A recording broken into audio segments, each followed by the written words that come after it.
Tayong lahat ay manalangin. Muli, O Diyos, nagpapasalamat kami sa oras na ito. Ang puso namin ay buong puso na nagpasalamat sa iyo. Masaya na muli ka naming mapakinggan.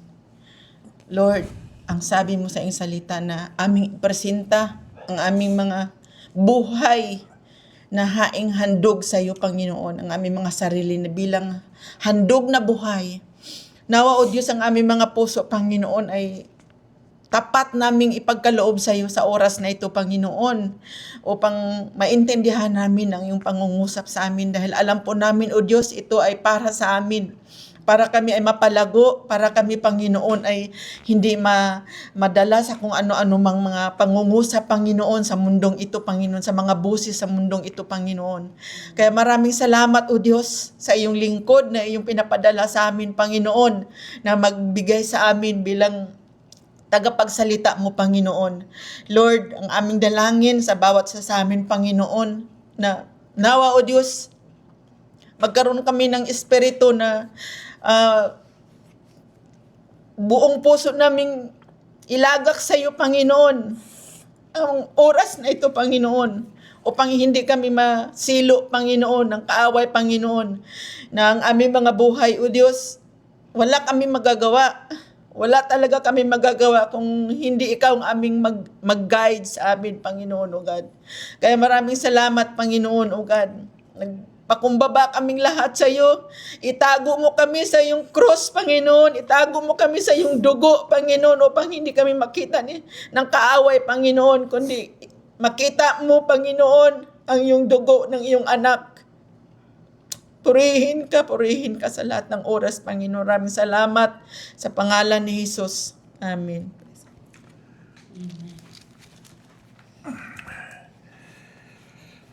I'd like DJ to read 2 Timothy, the first chapter, Sa ikalawang Timoteo, chapter 1, the 8th verse through the 10th verse, 8 through 10. mula sa 8 hanggang 10. Kaya't huwag kang mahihiyang magpatotoo para sa ating Panginoon, at huwag mo rin akong ikakahiya na isang bilanggo alang-alang sa Kanya. Sa halip, makihati ka sa pagtitiis para sa magandang balita. Umasa ka sa kapangyarihan ng Diyos na nagligtas at tumawag sa atin para sa isang banal na gawain. Ginawa niya ito hindi dahil sa anumang nagawa natin, kundi ayon sa kanyang layunin at kagandahang loob. Sa simula pa, ito ay ibinigay na niya sa atin sa pamamagitan ni Kristo Jesus. Ngunit ito'y nahayag na ngayon nang dumating si Kristo Jesus na ating tagapagligtas. Winakasan niya ang kapangyarihan ng kamatayan at inihayag niya ang buhay na walang hanggan sa pamamagitan ng magandang balita. Hallelujah.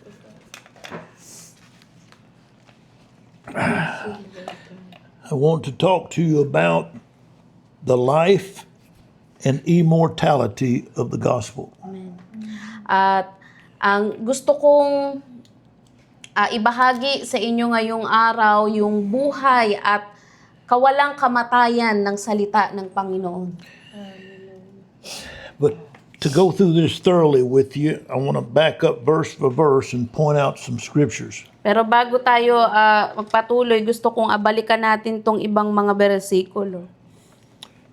There is a cost to following the resurrection life of Christ. Merong kabayaran ang pagsunod natin sa muling pagkabuhay ni Hesukristo. The first thing I want to point out to you is in the 8th verse. Yung una nating ang gusto kong ipunto yung nasa verse 8. The apostle said, "Do not be ashamed of the gospel of Jesus." Huwag tayong, sabi ng apostol, na huwag tayong mahihiyang magpatotoo o magpahayag ng salita ni Hesukristo. But he said, "Be partakers of the afflictions that it brings." Amen. Kundi makihati ka sa pagtitiis para sa magandang balita na ito. Which is because of the power of the gospel. Amen. Yun ay dahil sa kapangyarihan ng salita. The 9th verse said, because he has called us to Amen. an holy calling. Amen. Dahil tinawag niya tayo para sa isang banal na gawain. He said, not according to our works to be Amen. made holy, Hindi ito naaayon sa sarili nating gawa, but to which of the holiness that's given to us in Christ Jesus. hallelujah, kundi sa kabanalan na ibinigay sa atin sa pamamagitan ni Kristo. You see, the word holiness means separation. Amen. Yung salitang kabanalan, ibig sabihin nito na ihiwalay. He calls you to himself and separates you from the world. You're different. Hallelujah. Tinawag ka niya, papunta sa kanya, hiniwalay ka sa sanlibutan. And because of this, it brings many afflictions on you. At dahil dito ay ito ang nagdulot ng maraming pagsubok sa iyo. People hate you. Kinamumuhian ka ng mga tao. They accuse you of being bitter, Inaakusahan ka nila ng pagiging bitter o mapait. to which they are right. We are bitterly indifferent to them now. Na isang katotohanan dahil tayo ay malayo na yung loob sa gawain nila.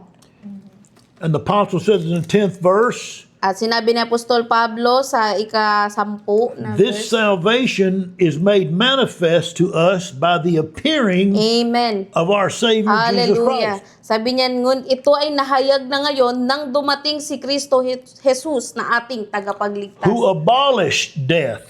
Na winakasan ang kapangyarihan ng How kamatayan. did he abolish death? Paano niya ito winakasan? By taking sin into himself Hallelujah. and taking it into the grave. Na inako niya yung kasalanan sa kanyang sarili at dinala niya sa libingan. That's the death of the flesh being dead to God. Amen. Yun yung kamatayan ng laman na patay sa Diyos. And he says, and in doing that, he has brought life and immortality to light through that gospel. Amen. At dahil doon ay inihayag niya ang buhay at liwanag at walang kamatayan ng magandang balita. In this 11th Buhay na verse, walang hanggan. and he said, that's what I've been called and appointed to do as a preacher, apostle, and teacher. Amen. At yun yung aking dapat na gawin bilang isang apostol, propeta at guro. Meaning to teach you the death, burial, and resurrection Amen. of Ibig Jesus sabihin Christ. nito, naturuan kayo ng kamatayan, pagkalibing at muling pagkabuhay ni Heso Kristo. Its purpose and its cause. Itong layunin nito at yung kabayaran nito. See, the gospel of Jesus Christ has a cause and an effect. Amen. Yung kamatayan ni Heso Kristo ay meron itong dulot at bunga. The cause of the gospel is someone had to come to take our sins away.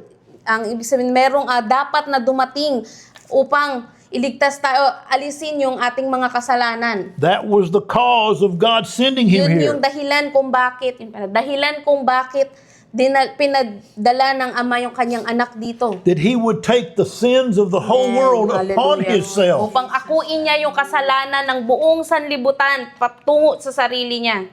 So that through his crucifixion, Upang sa pamamagitan ng kanyang pagkapako sa krus, God in Christ could take those sins away and bury them. hallelujah, na ang Diyos na nakay Kristo ay dala niya ito sa kanyang sarili at mailibing To be remembered no more. upang hindi na maalalang muli. That's what Christ died for. Yun yung ikinamatay ni Heso Kristo. He took all of our Dahil sins na upon nakamatayan himself. niya.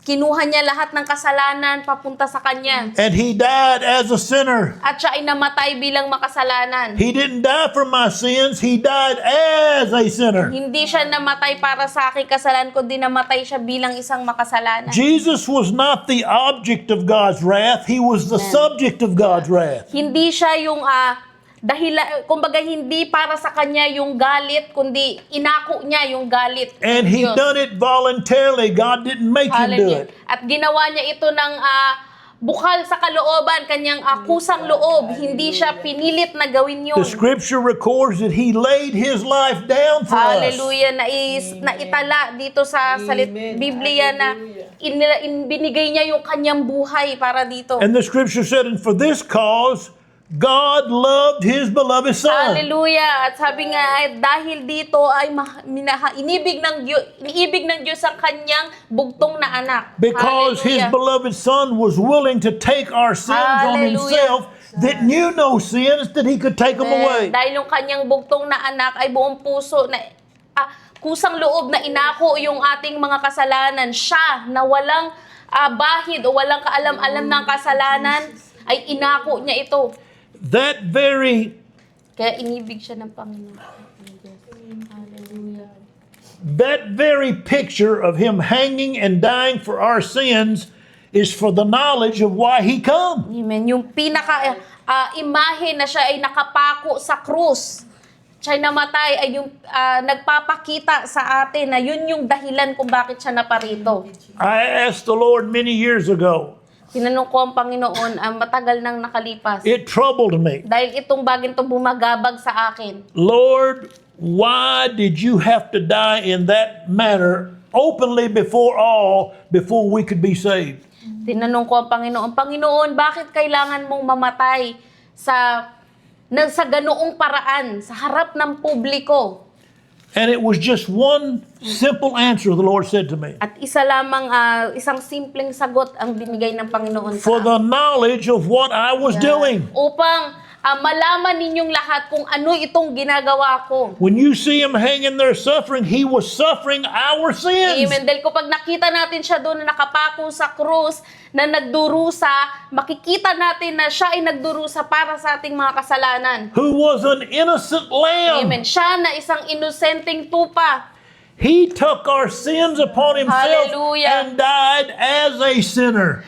Kinuha niya yung ating mga kasalanan at siya'y namatay bilang makasalanan. Jesus was our scapegoat. Hallelujah. Si Jesucristo yung ating naging aalay. Kumbaga, siya yung kapalit.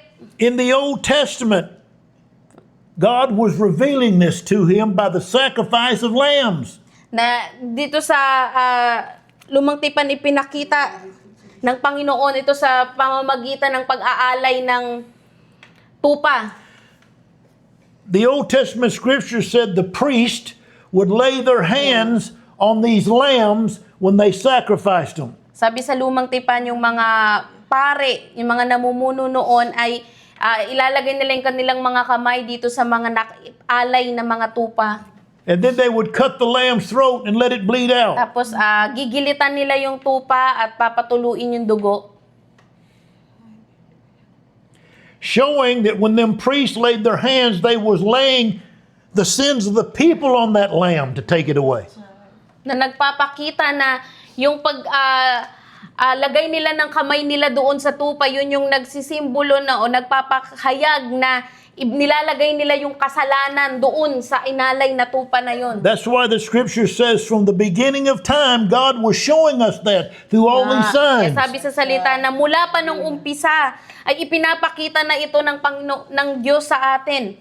And just before the Lord came, the Old Testament said, God was full with people's self-righteous works. At bago ang yung bagong tipan, bago dumating si Jesucristo, ay pinakita na ng Panginoon ng Diyos na punong-puno na siya sa ginagawa ng mga tao.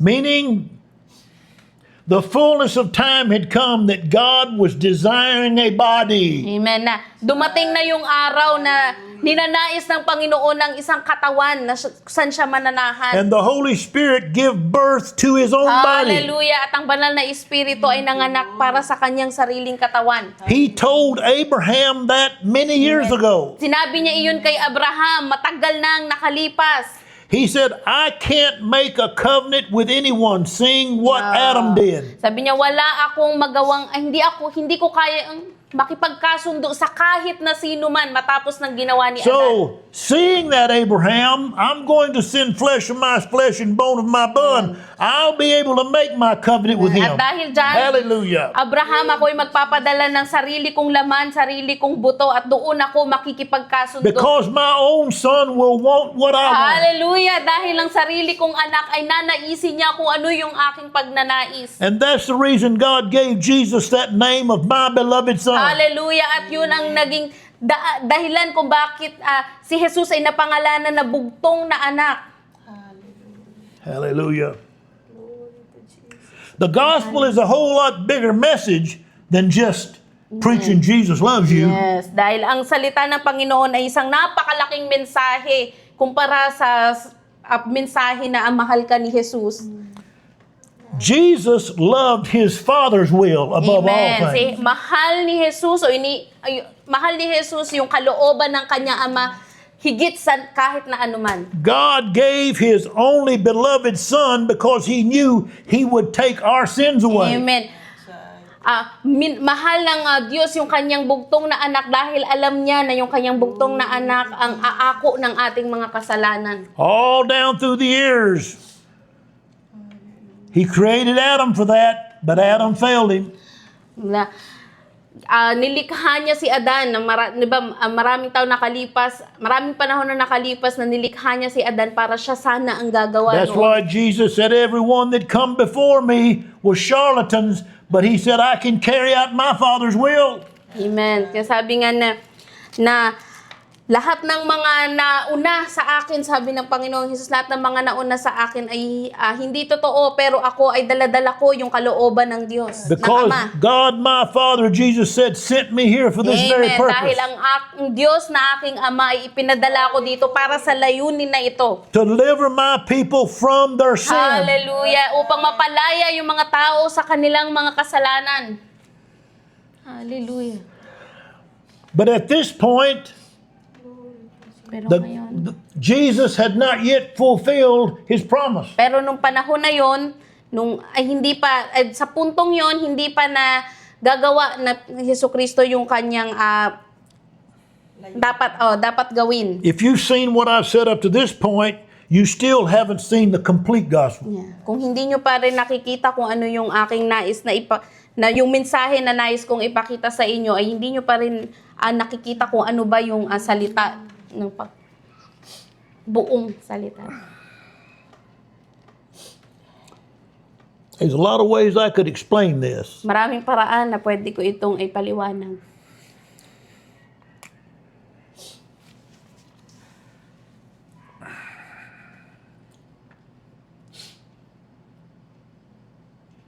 You see, if you believe this, what I've said to this point, you believe what I've said to this point, Kung pinaniniwalaan mo yung mga sinabi ko yung mga sinabi ko mula kanina hanggang ngayon, you're still just believing in a dead Jesus.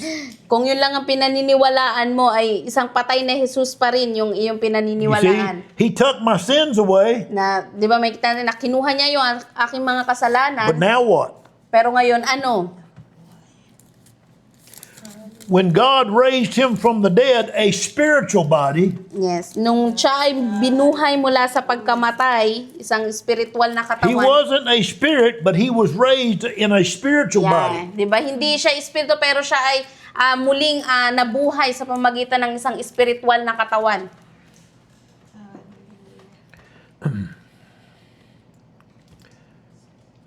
And that vindicated to the world when God raised him from the dead, it vindicated Jesus as the beloved Son of God.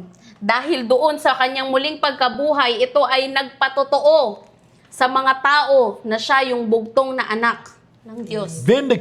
Vindication is by the Spirit of Amen. Yung holiness. pagpapatotoo na ito ay sa pamamagitan ng Espiritu ng kabanalan. The Spirit of holiness is the Holy Spirit of Hallelujah. Jesus. Yung Espiritu ng kabanalan, yun yung banal na Espiritu ni Jesucristo. So when God resurrected him, Kaya nung siya'y muling nabuhay, binuhay ng Diyos, as the reading says, then the life and immortality of Christ is with us now to keep us with the power over sin. hallelujah. Kung tutuloy nating babasahin na nung siya ay muling nabuhay, ay ang buhay at walang kamatayan na salita ng Panginoon ay nasa atin. And that's the reason the Bible says God seals us by giving us His Spirit. Amen. Tayo ay sinelyohan ng Diyos sa pamamagitan ng pagbibigay niya ng kanyang Espiritu sa atin. That being sealed don't mean that I can't never be lost. Yeah.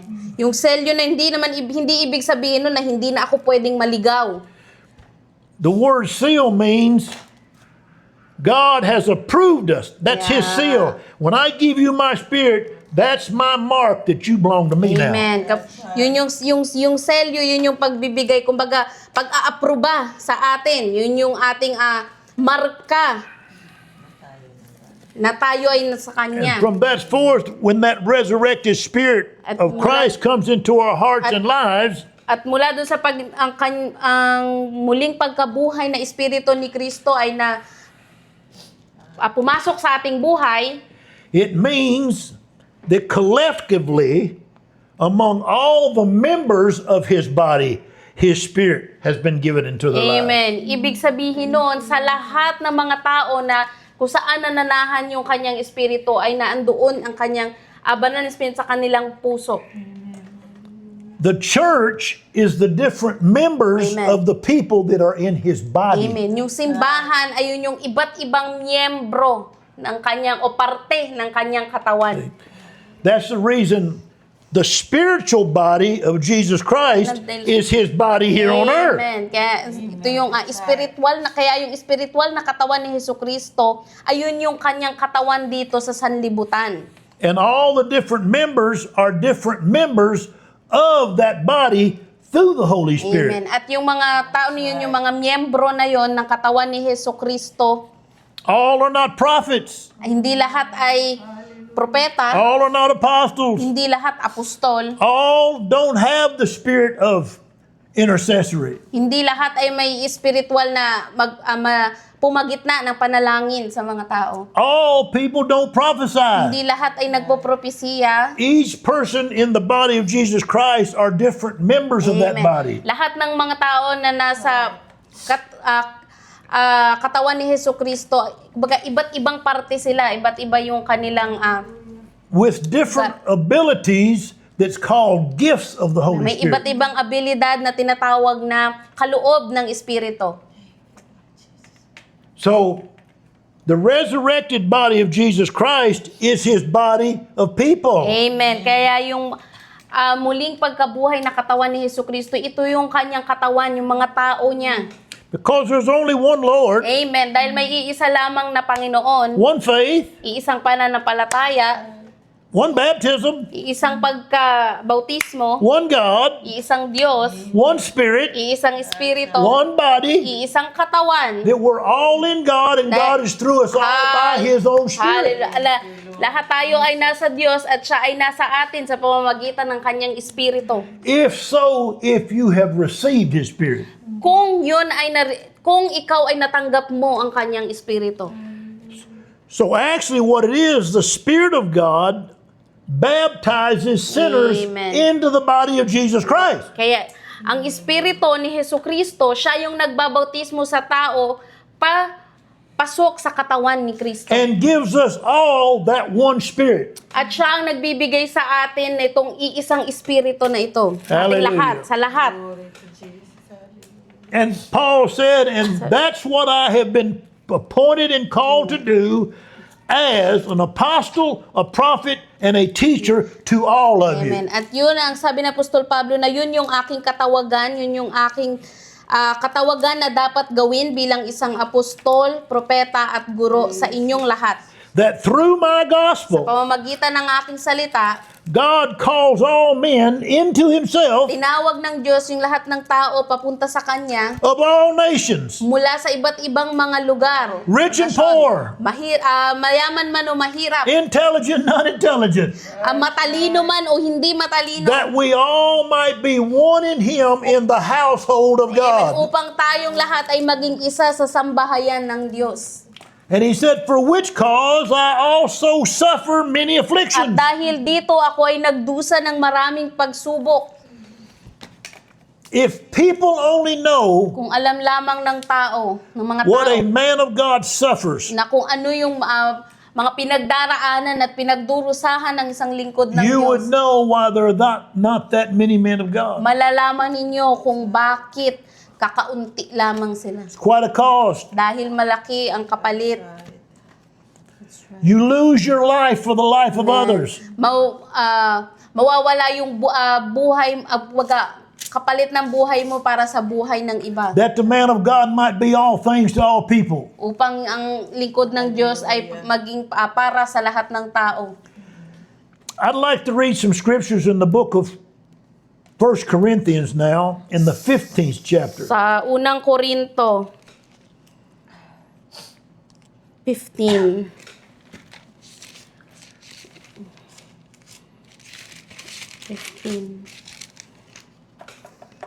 Which is also my testimony too. Na isang ito rin ay aking patotoo. Read 1 through 4. Okay, mula sa 1 to 4. Unang Korinto 15, 1 to 4. Mga kapatid, ngayoy ipinapaalala ko sa inyo ang magandang balitang ipinangaral ko sa inyo. Iyan ang magandang balitang inyong natanggap ay inyong tinanggap at naging saligan ng inyong pananampalataya. Naliligtas kayo sa pamamagitan nito kung matatag ninyong pinanghahawakan ang salitang ipinangaral ko sa inyo. Maliban na lamang kung walang kabuluhan ang inyong pagsampalataya. Sapagkat ibinigay ko sa inyo bilang pinakamahalaga sa lahat ang tinanggap ko rin, na si Kristo'y namatay dahil sa ating mga kasalanan tulad ng sinasabi sa kasulatan, inilibing siya at muling nabuhay sa ikatlong araw. Tulad din ang sinasabi sa kasulatan. I'd like to read it from the English-speaking people.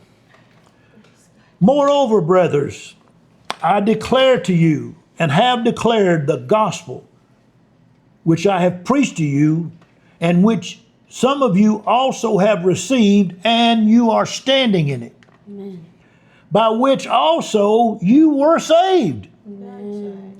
If you keep in memory what I preached unto you, lest someone lead you away into vanity. For I delivered unto you first of all that which I was revealed of by Christ. How that Christ died for our sins according to the Scripture, and that he was buried, and he rose again the third day according to the Scripture, and he was seen of many, even Cephas, then of the 12. And after that he was seen of above 500 brethren in his spiritual body, of whom the greater part remain, are still a living till this present. But some of them have already died, who cannot testify to this. The gospel that I preach is the gospel Hallelujah. of the death, the burial, and resurrection. But the resurrection life is what brings my gospel alive. Amen. Yung salita na ipinapangaral ko sa inyo ay ang salita ng pagkamatay, pagkalibing at muling pagkabuhay ni Jesucristo. At yung kanyang muling pagkabuhay ang nagbigay ng buhay sa salita.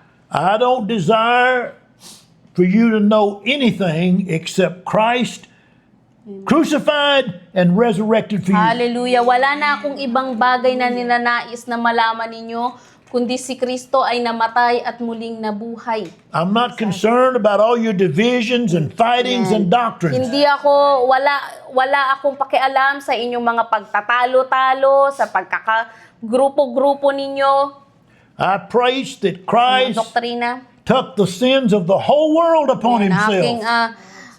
dahil si Kristo ay kinuha niya yung kasalanan ng buong sanlibutan papunta sa Kanya. That he could bury Pinako him niya.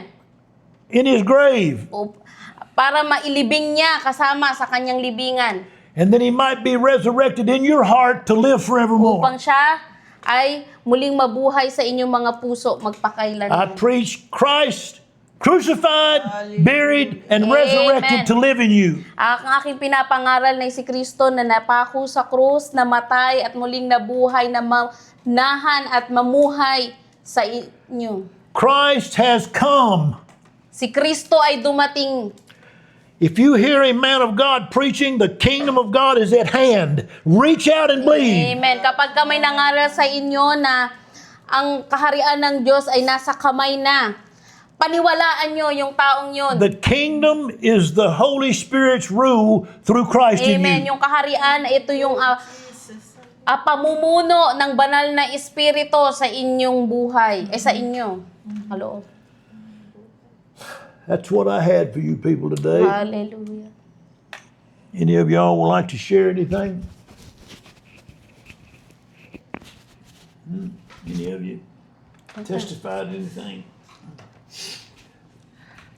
Mga kapatid, kaya nga po,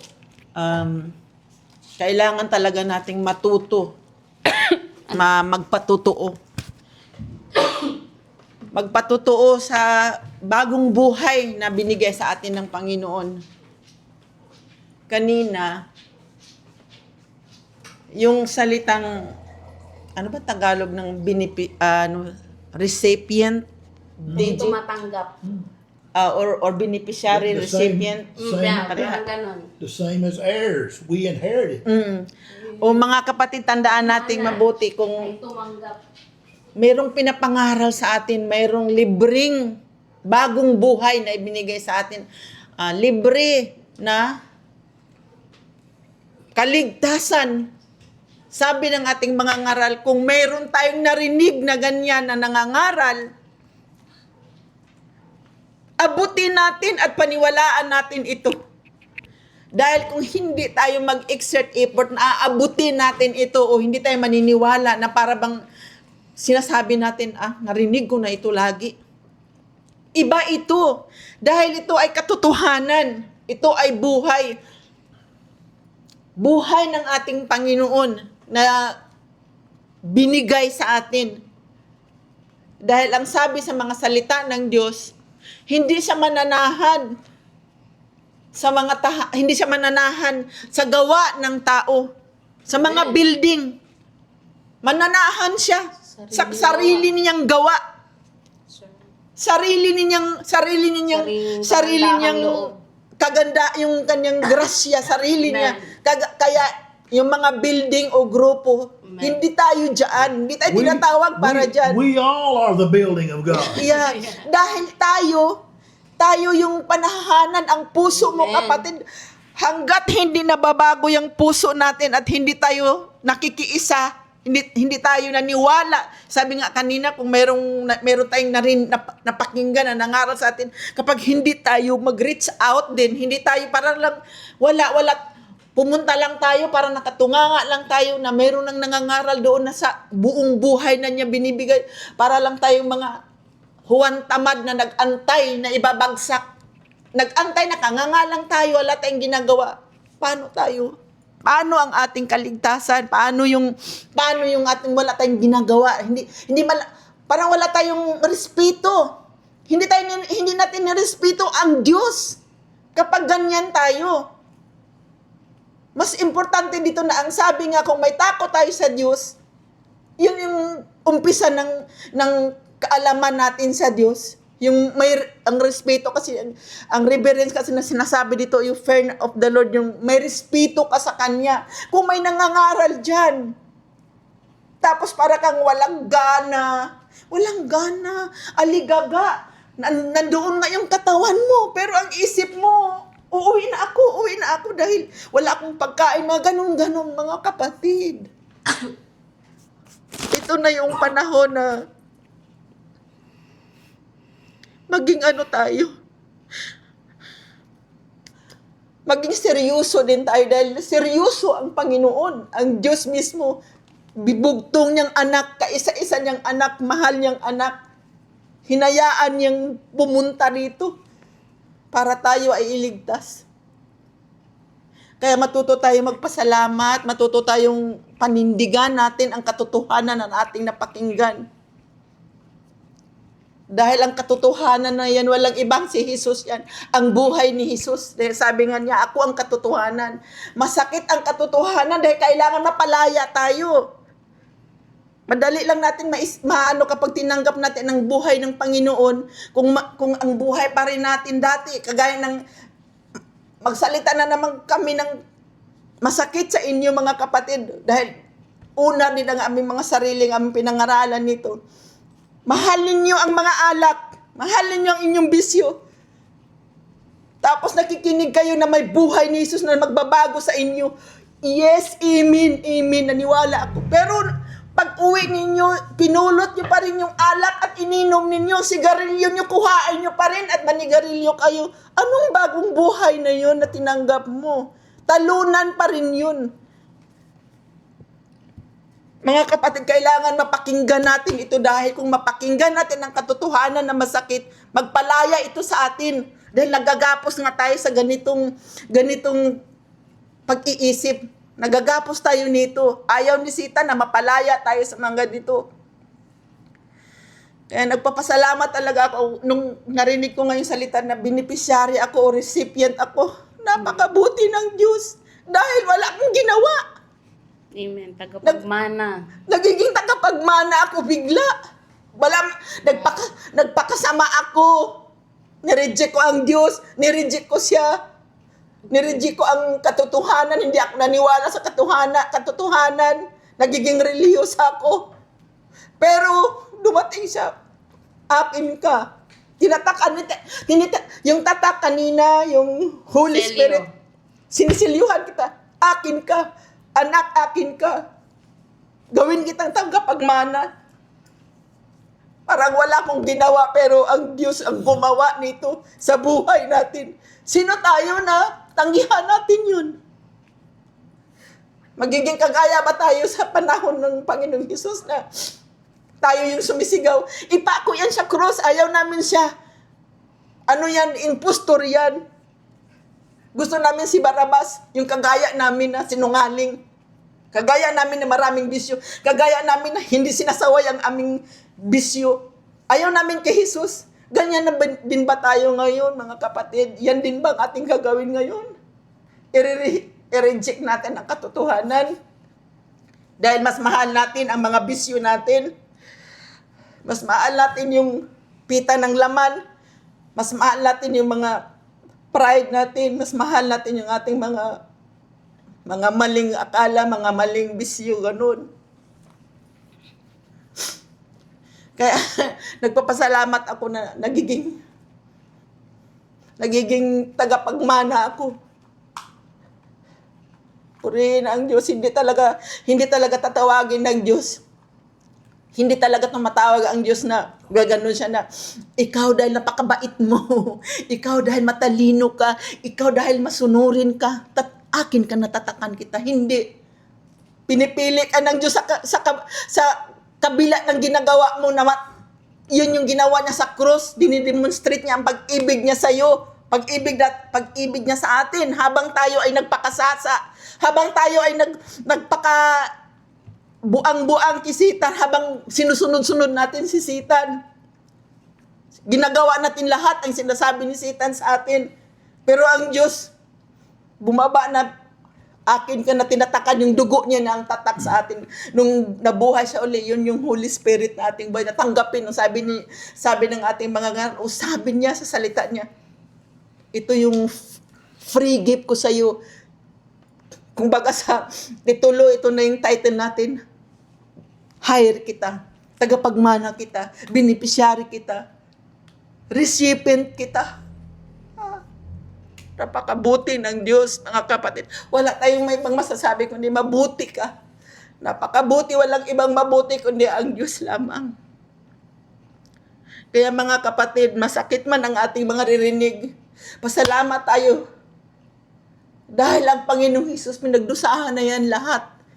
Inako na niya yan para hindi na natin maranasan yan. Ang atin lamang ay paniwalaan siya. Sabi niya, ang maniwala sa ginawa ko ay siyang maliligtas. Napakabuti ng ating Diyos. Kaya masaya tayo, masaya kayo mga kapatid na nagiging tagapagmana kayo. Naging tagapagmana tayo sa buhay na walang hanggan. Sa buhay ni Jesus, tagapagmana ka, ginawa kanyang tagapagmana. Hindi ka na tagapagmana ni Satan. Hindi ka na tagapagmana ni Satan na gumagawa ng, sige, maglaklak ka dyan, sige, magsugal ka dyan, sige, hindi tayo tagapagmana ni Satan, mga kapatid, sa gagawain ng laman na yan. Hindi na tayo dyan. Hinugasan ka na, dugo na mismo ni Jesus ang hinugas sa'yo, tinakip sa'yo, para hindi na makalapit sa'yo sa Satan. Ang problema, tayo ang lumapit sa alak. Tayo ang lumapit sa sigarilyo. Tayo ang lumapit sa sugal. Nagbabarahat. Tayo ang lumapit sa mga bisyo, mga kapatid. Kaya magdili-dilihin na po natin.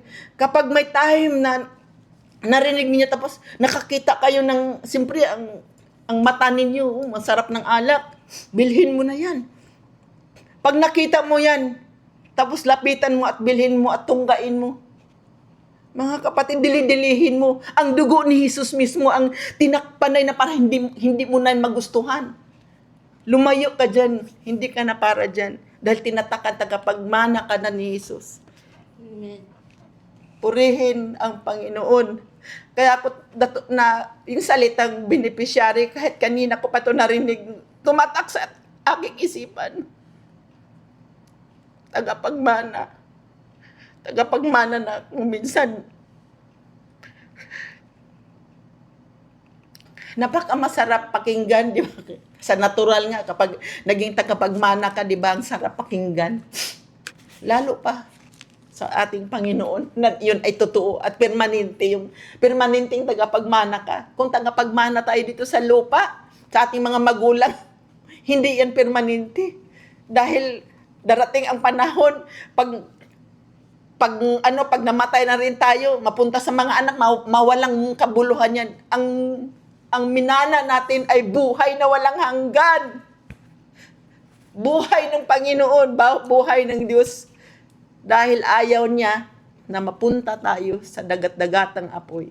Ayaw niya na doon tayo mapunta. Gusto ng Diyos na mapunta tayo, nakasama niya.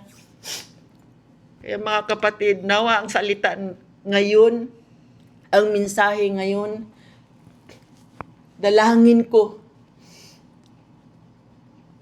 nalubusin ng pagpapalang ito sa inyong mga puso at ang mga puso ninyo ay maging lubos din ang pagtanggap niyo sa Kanya. Hindi kayo nagmag-alinlangan at walang pag-aalinlangan na ang inyong narinig ay ang boses ng ating Panginoong Jesus. Gumagamit siya ng sisidlan. Oo, gumagamit. Dahil sa panahon ngayon, nangangailangan ang Diyos ng pusong, Tagalog ng willingness, DJ? Yung pagkukusa. Buong kalooban. O yung nagkukusa ka. Kusang loob. Kusang loob kang sumurinder sa Kanya. Kusang loob. Magkusa tayo mga kapatid.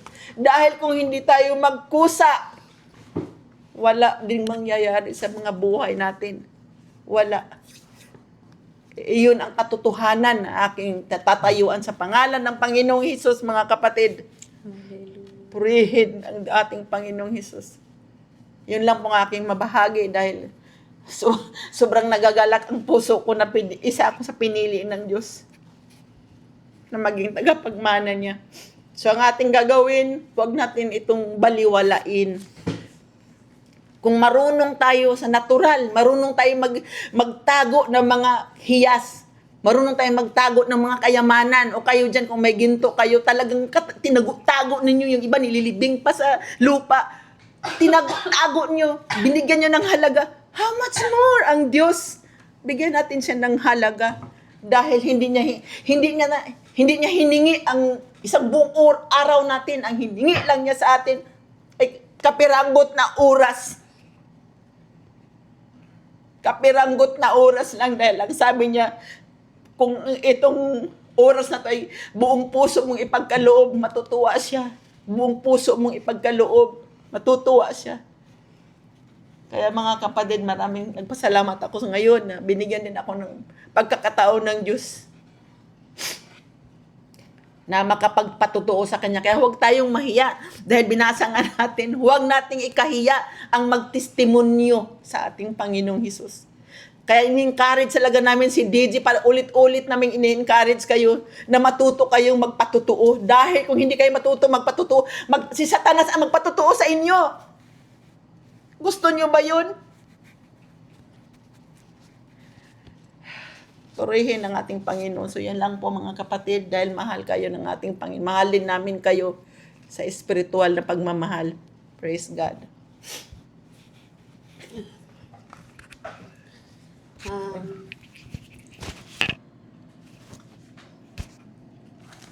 Nung, 'di ba itong yung tinalakay natin ngayon, yung patungkol sa salita ni Hesukristo. Ako,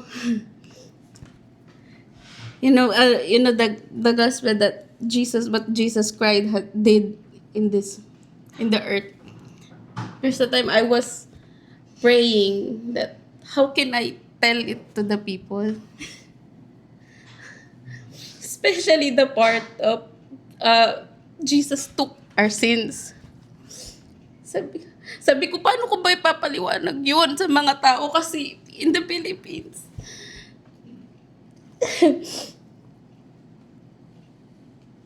It's like, there's many belief, like, the hiddenism here. It's everywhere, baby. Yeah. It's everywhere. And, I'm asking the Lord how to say it to the people that, first I wanted to see it first. Because it's hard to tell the people what they don't That's understand. why he said, don't be ashamed. Sabi ko, I'm asking for the simplest way. Yeah. Because it's hard. And tinanong ko, Panginoon, paano ko sasabihin sa mga tao na yung ginawa ni Hesukristo dito, na inako niya, yung parting inako niya yung mga kasalanan. Maraming paniniwala dito na patungkol sa the Philippines, witchcraft, yung pangkukulam, different beliefs, folklores, Yeah. Catholicism, Culture, traditions. yeah, traditions, different kinds of Christianism. So the belief of the people, it's not just really the Christianism, it's mix of all. That's exactly right. 'Di ba? Maghalo-halo yan, kahit sabi mo Kristiyano ka, meron diyan, may pamahiin ka kahit nasa loob ka ng simbahan, 'di ba? Kasi yun yung kinalakihan mo. And there's also one thing na one stronghold in the Philippines is like people, we think that sometimes like we're cursed, that there's no way, like there's no Yeah. way. So, and yun yung, ang laki ng kapit na hindi ko na kayang baguhin yung sarili ko. Ito na ako, lango ako sa alak, hindi ko na kayang bitawan to. Hindi ko na kayang bitawan tong bisyo na to. Mahilig ako sa babae, hindi ko na kayang bitawan to. Mahilig ako magnakaw, hindi ko na kayang bitawan to kasi ito na to parang Satan put in the way, like there's no, that's you already and you will die like that. Yeah. So sabi, No hope. yeah, no hope. That's why people like, even they hear a man of God, yeah, that's right, but I'm this, and parang tama siya, tama yung sinasabi ng lingkod, pero wala na akong paraan na makaalis dito. Ito na ako. Kahit subukan kong baguhin. Kaya sabi ko sa Panginoon, paano to? Kasi nga, ganito ayaw kalagayan. So I asked the Lord how that when Jesus came, He took every kind of sin. Yeah. Tell it to kahit anong klase, curse, any kind of curse. Kinuha niya lahat yan. Kaya wala na kahit na anong sumpa na hindi kayang maputol. Right. Kung sa tingin mo na dahil sa ito na yung kinalakihan mo, ito ka na, wala ka na pag-asa, hindi totoo yun. If Satan is telling you na there's no way out, you're like that. God doesn't like you. Dito daw kasi it's not true kasi when Jesus came here, He took all of it. Wala, nothing, no exemption, all. He took it all away. Lahat yun, lahat ng klase ng sumpa, lahat ng kasalanan, nakarumal-dumal na kasalanan, lahat ng kasalanan na sa tingin natin walang pag-asa, lahat ng kadiliman, kinuha lahat ni Hesukristo at inilibing niya, kaya wala nang lahat yung nakapangyarihan laban sa'yo. Kung maniniwala ka kay Jesus na ginawa niya yan para sa'yo. Amen, that's right. It will have no power anymore if you will believe in Jesus, that Jesus took it and take it to the grave. That yun yung gospel.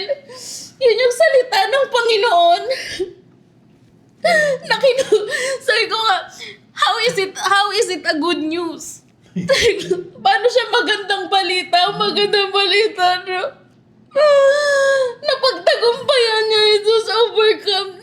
We are reconciled Glory to God. through Jesus. Kaya nga laging sa pamamagitan ni Jesus, kung naniniwala tayo na sa pamamagitan ni Jesus na natapos niya, na natanggal niya lahat yan, walang kahit na na kapangyarihan si Satanas na panghawakan ka pa, dahil kung maniniwala ka kay Jesus, nakuha niya na lahat yan, nailibing niya na. Kakalagan ka na. Lahat ng mga kumakapit sa'yo, napakiramdam mo, na naisumpa ka, sinumpa ka, nung bata ka, ganito ka. Maraming paniniwala yan na ganyan na pumipigil sa atin na lubusang maniwala sa Panginoon. Walang klase ng kasalanan na hindi isinali sa libing, hindi kinuha ni Jesus. Lahat yan kinuha ni Jesus. Lahat yan napagtagumpayan na. Lahat yan ay kinuha ni Jesucristo. Inilibing niya at nung muli siyang nabuhay, inanahan para siya'y muling nabuhay at para manahan sa atin, mapalaya tayong lahat. Kaya sa'yo,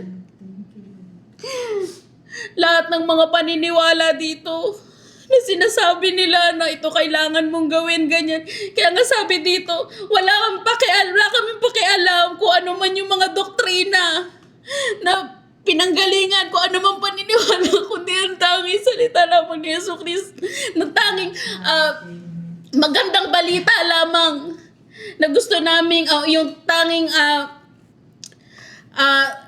yung gospel na gusto naming iparating sa inyo, na si Jesus ay pumunta dito sa sanlibutan. Inako niya lahat, siya'y napako sa krus, inako niya lahat ng kasalanan, na ilibing at muling nabuhay. Kahit ano pa yung doktrina mo, kung hindi yan nagsasabi ng patungkol kay Jesus, na kung ano yung ginawa ni Jesus dito, kalimutan nyo na yan. Kalimutan nyo na, huwag nyo paniwalaan.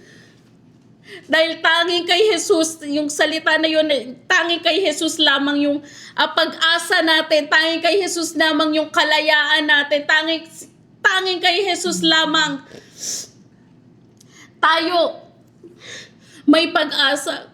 Hallelujah. Nasa Kanya yung kapatawaran. Dahil siyang pag-asa. Hallelujah. Hallelujah. Maraming mga paniniwala dito na kumbaga kanununuan pa, na parang pakiramdam natin na ikot-ikot na lang sa atin. Sabi, hindi, ikot-ikot na lang, ganito na ako mamamatay, mahihirap na magbago.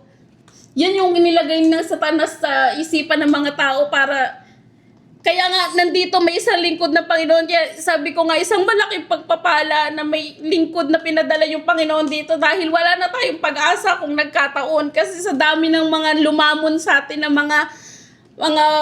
mga paniniwala, mga katuruan, iba't ibang grupo, tradisyon, kultura, ang dami niyan. Tapos may mga sumisibol pa na mga bagong paniniwala. Kaya sabi ko, wala nang pag-asa. Pero kaya nga lagi namin sinasabi na importante yung oras. Na habang naririnig pa natin, di ba, buksan natin yung ating mga tenga at tanggapin natin. Maniwala na tayo. Kaya nga, di ba, habang naririnig pa natin yung boses ng Panginoon, makinig na tayo. Kasi sabi nga, mahaba yung pagdurusa ng Diyos, pero hindi ito yung walang katapusan. May katapusan ito. Kailan pa ba pagka wala na? Kaya mga kapatid, kung ano man ang sa tingin ninyo na humahad lang sa inyo, lahat yan kinuha na ni Jesus. Ang tangi na lang natin ay gawin ay maniwala. Yun lang, maniwala. Kaya nga sabi, binabanggit ni Tita kanina, di ba? Parang wala naman tayong ginawa na para maging karapat-dapat ng lahat ng di ba yung sabi niya, parang tayo yung tumanggap. Anong ginawa kong karapat-dapat para tumanggap ng mga to? Di ba? Tayo ay tagapagmana. Di ba lang itong itong kaharian ng Panginoon. Pero kung anong ginawa ko. Kaya nga sabi ng, wala tayong ang totoo niyan, wala talaga tayong magagawa. Sa sarili nating wala tayong magagawa. Ang tangi lang natin ay maniwala sa Panginoon. Yung mga klase ng pamumuhay, minsan kinakatakot yan ng isang tao na, ay, hindi ko kayang maglingkod kasi ganito yung mangyayari. Hindi ko kaya yan. Mga kapatid, kapag ang Panginoong Hesukristo, yung kanyang banal na Espiritu ay pumasok sa ating puso, siya na mismo yung magiging gabay natin. Siya na yung magtuturo sa atin kung paano mamuhay. Isa po ako doon na parang, ano kayang gagawin ko kapag di ba parang, pero nung dumating yung banal na Espiritu sa akin, biglang ang dali ng bitawan ng lahat ng mga bagay na dating mahal ko, dating gustong gusto ko. Ngayon ayaw ko na yung mga dating hirap na hirap ako baguhin. Sabi ko, ganun pala yun. Napakadali lang maniwala pero ang totoo, hirap na hirap ang Panginoon na kumbinsihin tayo dito. Pero ang totoo niyan, ang kailangan lamang natin gawin ay maniwala. Mababasa natin yan sa Biblia, paulit-ulit na lahat ng mga apostol, mga propeta. Yun ang sinasabi sa mga tao, maniwala kayo. Kaya mga kapatid, huwag tayong mag-aksaya ng panahon.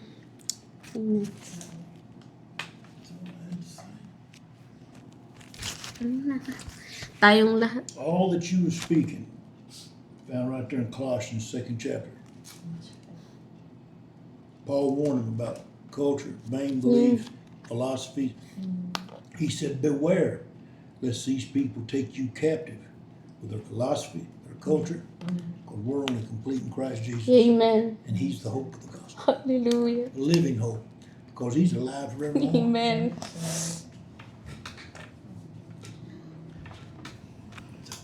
Tayong lahat ay manalangin, Panginoon. Maraming salamat, Panginoon. Ngayong araw, Panginoon, maraming salamat sa iyong salita. Maraming salamat sa iyong lingkod, Panginoon, ay pinadala mo dito, Panginoon, upang dalihin ang magandang balita, Panginoon. Ang magandang balita, Panginoon, na ikaw ay naparito para mapalaya ang bawat isa at may pagkasundo muli sa Ama. Kayo, Panginoon, ang pinapanalangin namin, Panginoon, na kung sino man ang makarinig nitong salita na ito, Panginoon, na kayo ang patuloy na kumilos sa Kanya, bagabagin niyo, Panginoon, na makita niya, Panginoon, ang Kanyang pangangailangan, makita niya na ang tanging pag-asa, Panginoon, at ang tanging kinakailangan at ang tanging ang hinihiling natin na kapayapaan, mga hinahanap-hanap natin na makalaya sa kahit na anong gumagapo sa atin ay matatagpuan lamang kay Hesukristo. Na ang tanging nating dapat gawin ay maniwala. Kayo, Panginoon, ang humipo sa puso ng bawat isa, Panginoon.